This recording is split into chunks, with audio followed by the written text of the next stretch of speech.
HSLC 2026 বাবে অসমীয়াৰ পাঠৰ দীঘলীয়া প্ৰশ্ন কি কি চাব লাগিব?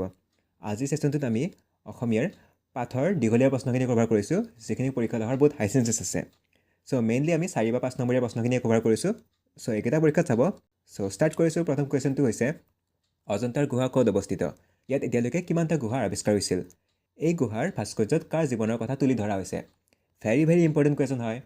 পৰীক্ষাত প্ৰায় প্ৰত্যেকখন ডিষ্ট্ৰিক্টত আহিছে আৰু বহুত ইম্পৰ্টেণ্ট হয়। চ' এইটো প্ৰশ্ন চাই যাব। উত্তৰটো ইয়াৰ পৰা লিখিব।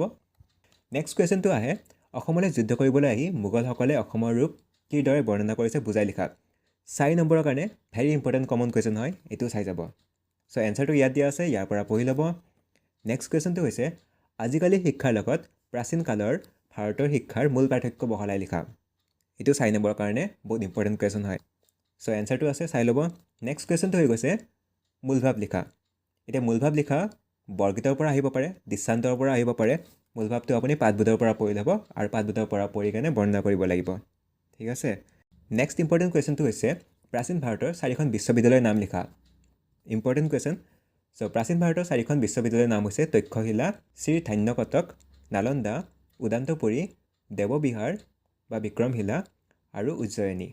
নেক্সট কুৱেশ্যন ভট্টদেৱৰ গদ্যৰ বৈশিষ্ট্যসমূহ লিখা। ভেৰি ভেৰি ইম্পৰ্টেণ্ট কুৱেশ্যন হয়। এতিয়া পৰীক্ষাত হয়তো মাধৱদেৱে ৰচনা কৰা বৰগীতৰ বৈশিষ্ট্যসমূহ আহিব পাৰে, আৰু যদি সেইটো নাহে তেতিয়াহ'লে এইটো আহিব যে ভট্টদেৱৰ গদ্যৰ বৈশিষ্ট্যসমূহ লিখা। দুইটাৰ ভিতৰত যিকোনো এটা অহাৰ বহুত হাই চান্সেছ আছে। চ' চাই যাব। এনচাৰটো ক'ত পাব? এনচাৰটো ভট্টদেৱৰ কবি পৰিচয়খিনিত পাব। আৰু কবি পৰিচয়খিনিৰ শেষৰখিনিত লিখা আছে যে ভট্টদেৱে অসমীয়া গদ্যত তত্ত্বগধুৰ কথা ৰচনাৰ আৰ্হি দেখুৱাই গ'ল। তেওঁৰ গদ্য অৱশ্যে বুৰঞ্জী ভাষাৰ দৰে কথিত গদ্য নহয়। তেওঁ সমসাময়িক পদ্যৰ ভাষাৰ দ্বাৰা প্ৰভাৱিত হৈছিল। চন্দ্ৰ ঋতুৰ কিছু লক্ষণ তেওঁৰ ভাষাত বিদ্যমান। এইখিনি কথা বৈশিষ্ট্যত আপুনি লিখিব পাৰে। নেক্সট কুৱেশ্যনটো হৈ গৈছে মই অসমীয়া কবিতাটোৰ মূলভাৱ লিখা। ইম্পৰ্টেণ্ট কুৱেশ্যন হয়, ৰিপিট হোৱাৰ বহুত হাই চান্সেছ আছে। চ' কবিতাটোৰ মূলভাৱ চাই যাব। ইয়াত মূলভাৱটো পাঠবোধৰ পৰা বনাই লিখিব।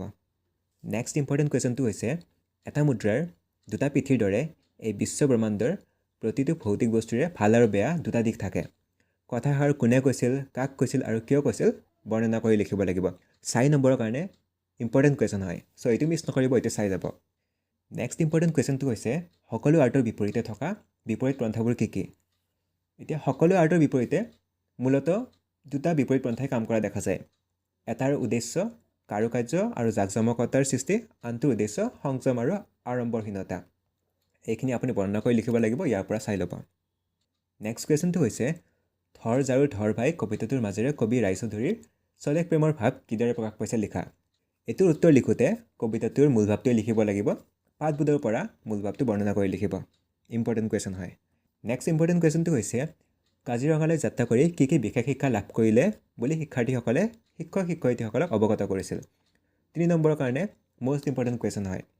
নেক্সট কুৱেশ্যন বৈচিত্ৰ্যময় অসম নামৰ দ্ৰুত পাঠত সন্নিৱিষ্ট অসমৰ যিকোনো দুটা জনগোষ্ঠীৰ বিশেষভাৱে বৰঙণি যোগোৱা একোজনকৈ ব্যক্তিৰ বিষয়ে টোকা লিখা। এতিয়া বৈচিত্ৰ্যময় অসমৰ পৰা যদি প্ৰশ্ন আহে, তাৰ পৰা এইটো প্ৰশ্নই বাৰে বাৰে ৰিপিট হৈ থাকে যে তাৰে যিকোনো দুটা জনগোষ্ঠীৰ বিষয়ে বৰ্ণনা কৰাই আহে। চ' চাই ল'ব, যি দুটা জনগোষ্ঠী সহজ পায় সেই দুটা আপুনি বৰ্ণনা কৰি লিখিব লাগিব। 3 নম্বৰৰ কাৰণে বৰ্ণনা কৰিব লাগিব। ঠিক আছে। চ' ইয়াত বহুতকেইটা জনগোষ্ঠীৰ বিষয়ে লিখা আছে, ইয়াৰ পৰা যিকোনো দুটা ভালকৈ চাই যাব। ঠিক আছে। চ' ইয়াত মই তিৱাসকলটো দি দিছোঁ আৰু দেউৰীসকলটো দি দিছোঁ, চাই যাব। নেক্সট কুৱেশ্যনটো হৈছে 4 নম্বৰৰ কাৰণে ভেৰি ইম্পৰ্টেণ্ট কুৱেশ্যন ইণ্টাৰনেটৰ মিঠাৰ সুবিধাৰ লগতে তিতা অসুবিধাও আছে। কথাষাৰৰ বক্তা কোন? ইণ্টাৰনেটৰ সুবিধা আৰু অসুবিধাৰ বিষয়ে পাঠটোৰ আধাৰত বুজাই লিখা। ইয়াত ইণ্টাৰনেটৰ কি কি উপকাৰিতা আছে আৰু কি কি বেয়া গুণ আছে, অৰ্থাৎ অপকাৰিতা আছে, সেইখিনি বৰ্ণনা কৰি লিখিব লাগিব 4 নম্বৰৰ কাৰণে। নেক্সট হৈ গৈছে প্ৰি টেষ্টতো ৰিপিট হৈছে প্ৰশস্তি নাইবা দৃষ্টান্তৰ কবিতাটোৰ মূলভাৱ লিখা। চ' মূলভাৱ চাই যাব 4 নম্বৰৰ কাৰণে। এইটো দিছোঁ প্ৰশস্তিৰ মূলভাৱ আৰু দৃষ্টান্তৰ অলৰেডি দি দিছোঁ। নেক্সট কুৱেশ্যনটো হৈছে মাকৰ কি কি গুণৰ কথা ক'বলৈ শিশু কৃষ্ণৰ লাজ লাগে বুলি কৈছিল। কথাখিনি তোমাৰ ভাষাত বৰ্ণনা কৰি লিখা। 4 নম্বৰৰ কাৰণে ইম্পৰ্টেণ্ট কুৱেশ্যন হয়। নেক্সট কুৱেশ্যন, এইটো কুৱেশ্যন বহুত ইম্পৰ্টেণ্ট হয়, চাই যাব। মৰণোত্তৰ কালত প্ৰকাশ পোৱা ৰঘুনাথ চৌধুৰীৰ কবিতা পুথিখনৰ নাম কি? এতিয়া কবিতা পুথিখনো আহিব পাৰে, গল্পৰ নামো আহিব পাৰে। কবিতা পুথিখনৰ নাম আছিলে মনাই বৰাগী আৰু গল্পখনৰ নাম আছিলে পচতীয়া। চ' দুয়োটাই চাই যাব, বহুত ইম্পৰ্টেণ্ট হয়। নেক্সট কুৱেশ্যনটো হৈ গৈছে হৰকৃষ্ণ ডেকাৰ একমাত্ৰ উপন্যাসখনৰ নাম কি? এইটো আছিলে আগন্তুক। এইটো ইম্পৰ্টেণ্ট হয়, সেইকাৰণে এক্সট্ৰাকৈ দি দিছোঁ।